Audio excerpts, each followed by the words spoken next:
అమరజీవి దేవీనగరంలో ఒక పేరు పొందిన దేవాలయం ఉండేది. అది పురాతన కాలపు ఆలయం.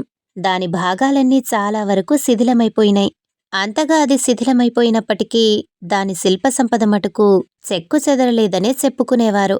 ఈ చిత్రమేమిటో చూద్దామని ఒకప్పుడు బయలుదేరి అక్కడకు వెళ్ళాను.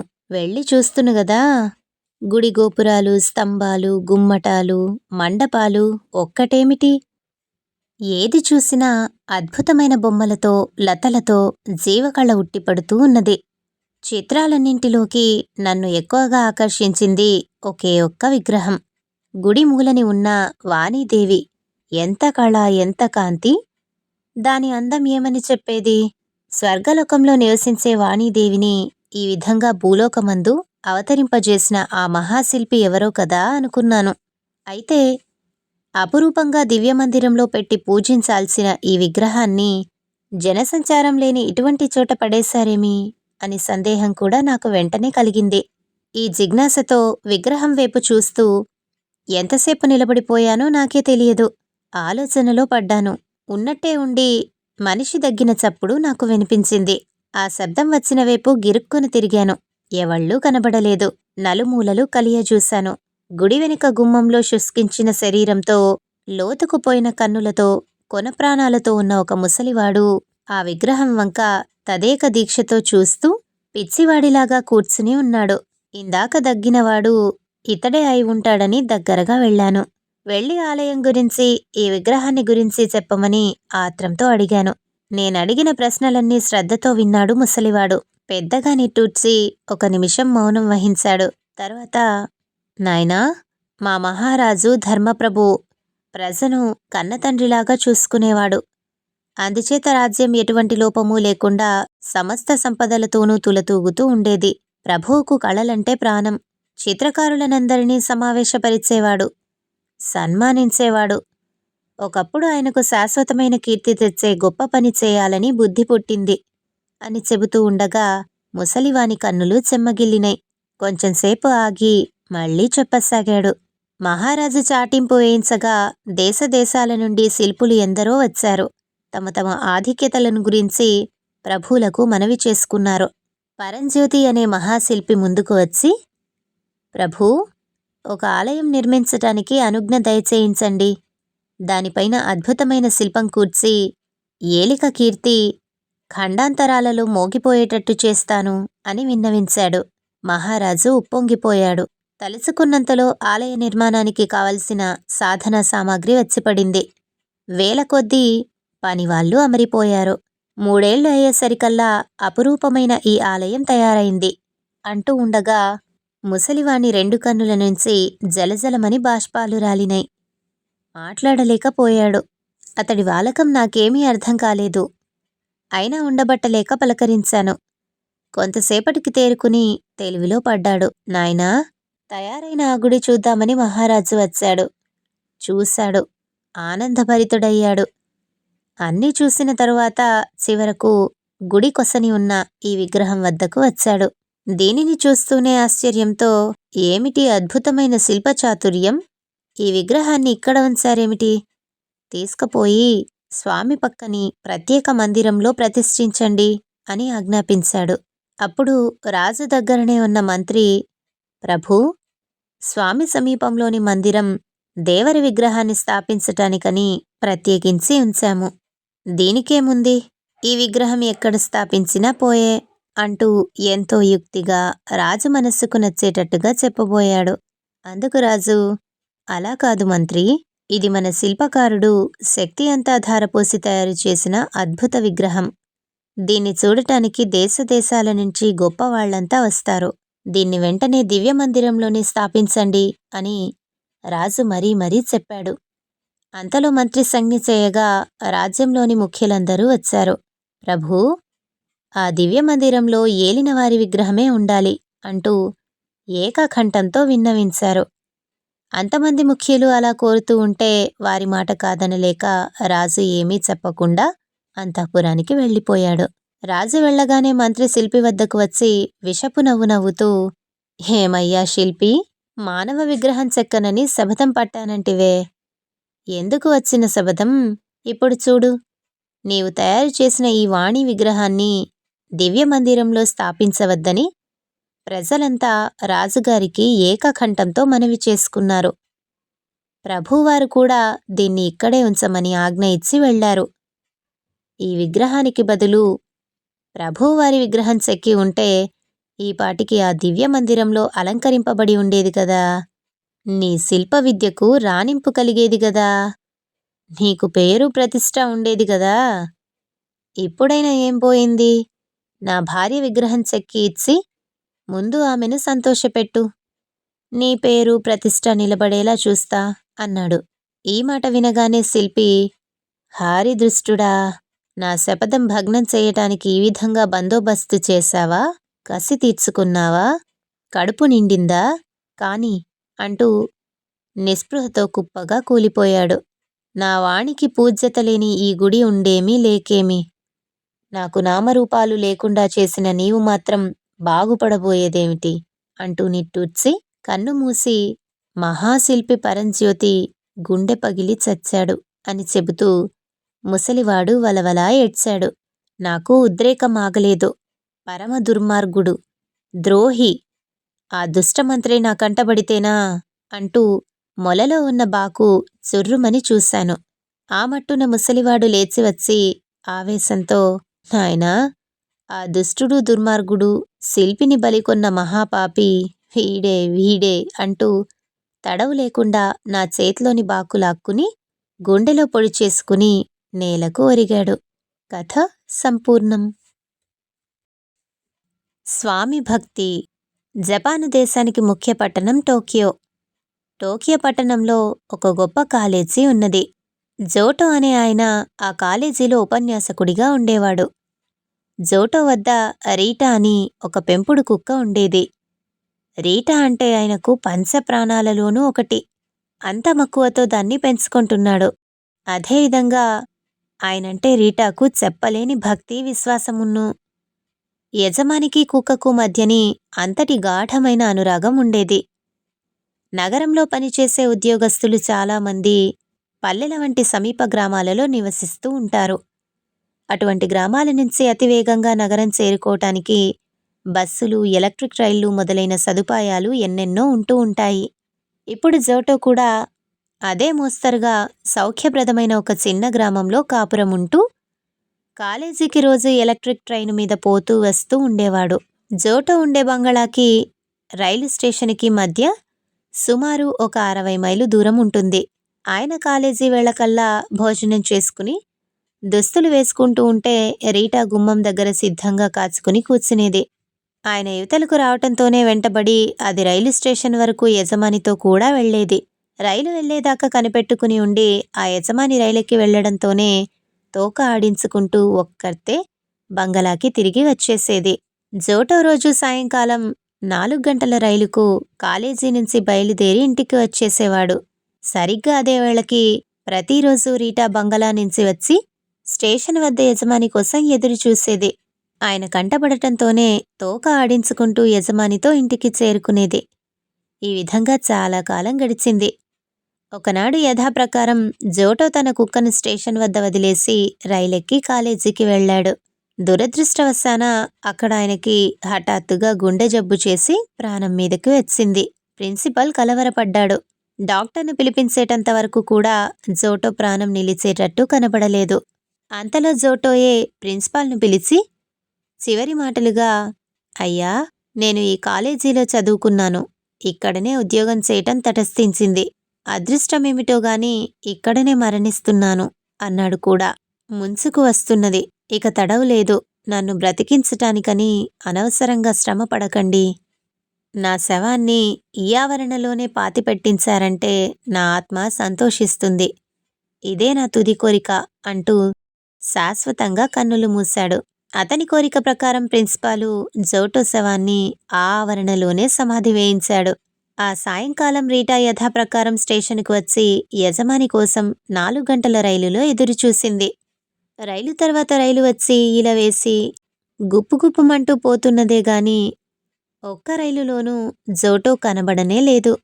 రీటా చాలాసేపు కనిపెట్టుకుని ఉండి బంగళాకు తిరిగి వెళ్ళిపోయింది. మర్నాడు కూడా స్టేషన్కి వెళ్ళి కనిపెట్టుకుని ఉండి తిరిగి బంగళాకు వెళ్ళిపోయింది. అలా రోజు అది వస్తూ వెళుతూ ఉండేది. మొదట కొంతకాలం వరకు దాన్ని ఎవరూ గమనించలేదు. కానీ స్టేషన్ మాస్టారు, టికెట్ కలెక్టర్లు, పోర్టర్లు కూడా ఈ కుక్క ఎవరిది చెప్పమా, రోజూ సాయంత్రం అయ్యేసరికి ఇక్కడికి వచ్చి తచ్చాడి వెళ్ళిపోతూ ఉంటుంది ఎందుకోసమో అని అనుకున్నారు.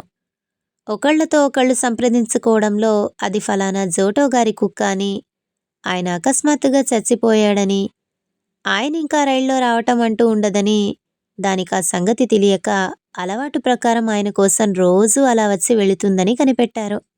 నీ యజమాని చచ్చిపోయాడే వెర్రిదానా అని రీటాకు వారు తెలియచేయబోయారు గాని దానికేమీ అర్థం కాలేదు. రోజూ సాయంత్రం అది మానకుండా స్టేషన్కు అలా వచ్చి వెళుతూనే ఉండేది. కాలం గడిచిపోతుంది. నెలలు, సంవత్సరాలు దొర్లిపోతున్నాయి. స్టేషన్లో రైల్వే ఉద్యోగులు పాతవాళ్లు బదిలీ అయిపోయి వాళ్ల స్థానే కొత్త వాళ్ళు వస్తున్నారు. కొత్త వాళ్ళందరికీ అలా వచ్చిపోతున్న రీటా చరిత్ర తెలిసి వాళ్ళు ఆశ్చర్యపోయారు. ప్రభువు మీద దానికి ఉండే భక్తికి, విశ్వాసానికి విస్తుపోయేవారు. వాళ్ళందరికీ రీటా మూలాన జోటో అంటే ఎవరో, అతని చరిత్ర కూడా తెలియవస్తూ ఉండేది. రీటా రోజు స్టేషన్కు వచ్చి వెళుతూనే ఉంది. రాను రాను దానికి బెంగ పట్టుకుంది. అది తిండి కూడా మానుకుంది. తిండి మానటంతోనే శుష్కించనారంభించింది. క్రమంగా జవసత్తువలు ఉడిగినాయి.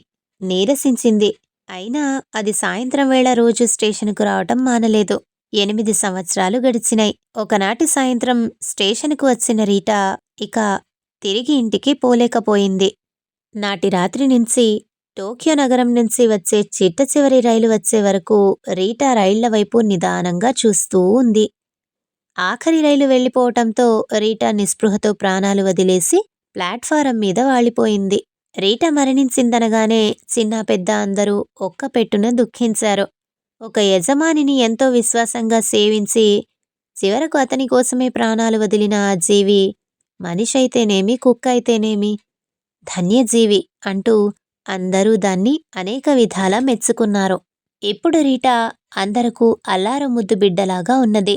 రీటాకు గల విశ్వాసం, స్వామి భక్తి పరాయణత అందరి హృదయాలను కలచివేసినాయి. ప్రతి ఒక్కరూ రీటా మోస్తరుగా యజమాని పట్ల విశ్వాసంగా ఉన్నదే జన్మ, రీటా జన్మ సార్థకమైంది అంటూ మెచ్చుకోసాగారు. ఇటువంటి ఉత్తమ జంతువైన రీటాను గౌరవించటానికి ఒక విలువ కలిగిన రమ్యమైన పూల రథం అమర్చి ఆ రథం మీద దాన్ని అతివైభవంగా ఊరేగించారు. దూర ప్రాంతాల నుంచి అశేష జనం వచ్చి ఆ ఊరేగింపులో పాల్గొన్నారు. ఊరేగింపంతా అయిన తర్వాత రీటా ప్రతిరోజు వచ్చిపోయే స్టేషన్కు ఎదురుగానే అద్భుతంగా నిర్మింపబడిన ఒక గోరీలో ఆ శునకాన్ని సమాధి చేశారు. ఆ గోరీకి అంటిపెట్టి ఉన్న ఒక పాలరాతిపైన రీటా ఆదర్శ చరిత్ర అంతా స్వర్ణాక్షరాలతో చెక్కబడి ఉన్నది. చిత్రమైన ఈ కుక్క కీర్తిని చాటే చరిత్రను ఆ స్టేషన్కు ఎదురుగా ఉండే గోరీపైన ఈనాటికి సైతం చదివి తెలుసుకోవచ్చు. కథ సంపూర్ణం. జింక మంత్రం. పాపయ్య శెట్టి పరమలోభి. కష్టపడి లక్షలు ఆర్జించాడు. అయితేం ఆశకు అంతు కనబడలేదు. ఇంకా ఎలా లోకాన్ని కొల్లగొట్టడమా, ఎలా భోషానం నింపుకోవటమా అని ఎంతసేపు ఆలోచిస్తూ ఉండేవాడు. ఒక రోజున అతని చిన్ననాటి స్నేహితుడు కోదండపాణి కనపడి పలకరించి క్షేమ సమాచారాలు చెప్పమని అడిగాడు. అందుకు శెట్టి, ఏం చెప్పమంటావయ్యా నేస్తం, ధరవరలు మందగించినై, వస్తువు కొనే నాథుడే లేడు, వర్తకం స్తంభించిపోయింది, ఎప్పటికైనా దేశంలో కాటకం పడితే కదా వర్తకుడికి పంట అంటూ బాధలు వెల్లడించాడు. అప్పుడు కోదండపాణి, పాపయ్యా, ఇంత అనుభవం గడించావన్న మాటే గాని ఈపాటిదానికే అంత ఇదైపోతున్నావేమిటి? నా సంగతి తెలుసునో లేదో, ఈ మధ్య మలయాళ దేశం వెళ్ళి మహామంత్రాలని నేర్చుకుని ఇప్పుడే వచ్చాను. మలయాళ మంత్రాలంటే సామాన్యమనుకున్నావా ఏం? పిలిస్తే పలుకుతాయి. అయితే ఇప్పుడు నీకు దేశంలో కాటకం పట్టిస్తే సరిపోతుందా?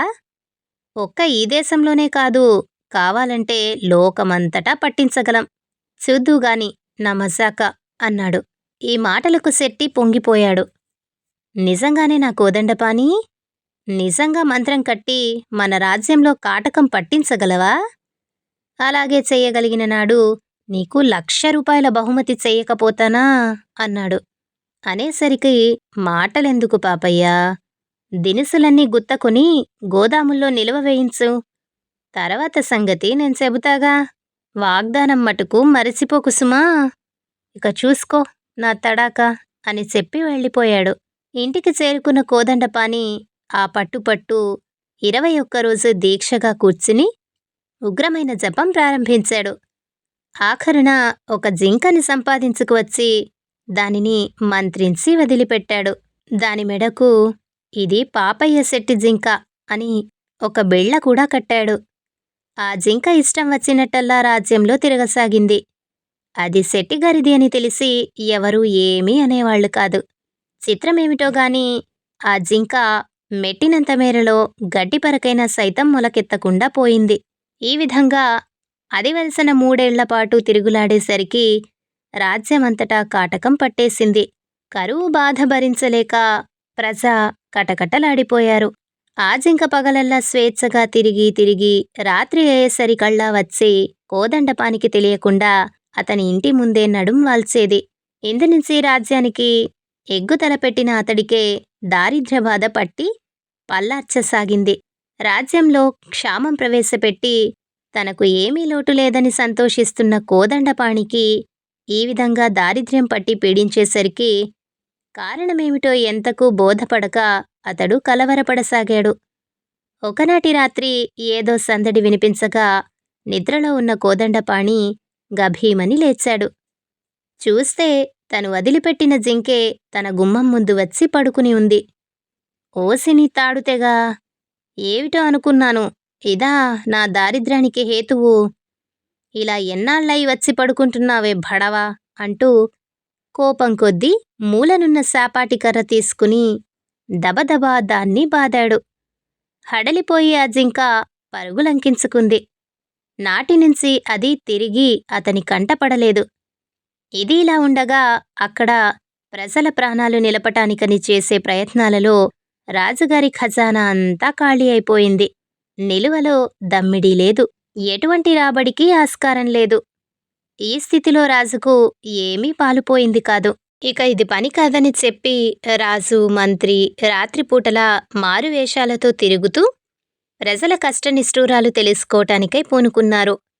ఈ పరిస్థితిలో మంత్రాలు నేర్చిన ఆ కోదండపాణి పాపం మంచం పట్టాడు. ఎందుకు కారణం ఏంటంటే శెట్టి మాటలు నమ్మి తన యావచ్చక్తి ధారపోసి కొత్తగా నేర్చుకువచ్చిన తన మంత్ర విద్యలన్నీ ప్రయోగించి ఆ జింకను వదిలిపెట్టాడు.